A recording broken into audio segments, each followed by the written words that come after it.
Салам балдар, менин атым Максуда. Силер менен кыргыз тилин үйрөнөбүз.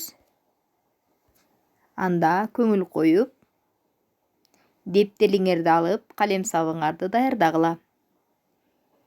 Экватор, экватор.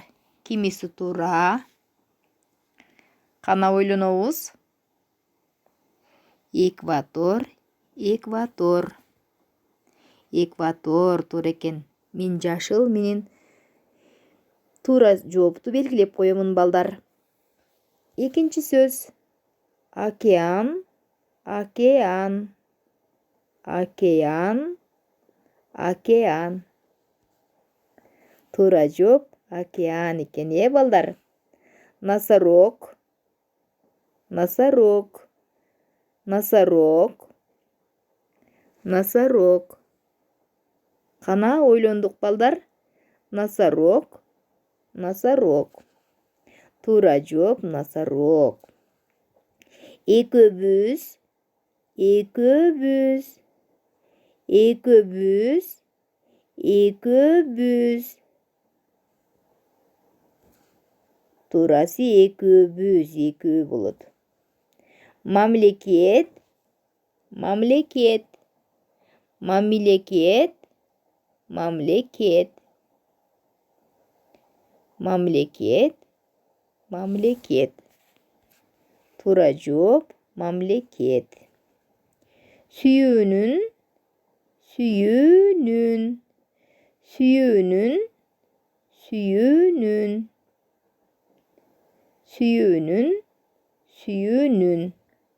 Сүйүүнүн туура. Уюл, уюл. Уюл, уюл.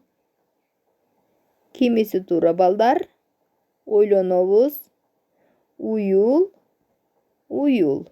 Туура жооп уюл. Түгөйү, түгөйү. Түгөйү, түгөйү.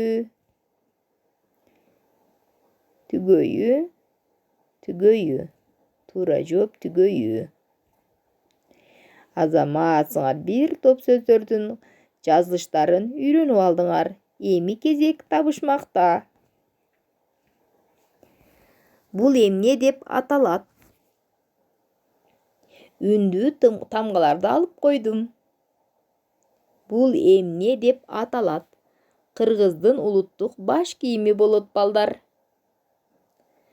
Суроо белгилеринин ордуна үндүү тамгаларды койсоңор табасыңар. Азамат, сиңар тебетей экен кыргыздын улуттук баш кийими. Тебетей. Ал эми булчу. Биринчи үндүү тамганы жаздым. Калган эки үндүү тамганы уласаңар табасыңар. Калган эки үндүү тамганы уласаңар табасыңар. Кыргыздын улуттук баш кийими. Кыргыздын улуттук баш кийими элечек экен. Азамат, сиңар балдар. Бир топ сөздөрдү үйрөндүңөр. Мен сабактарымды ушул социалдык баракчаларга жүктөп койгом. Силер менен коштошом. Дагы жакшы маалыматтарды кийинки сабакта жолугушканча.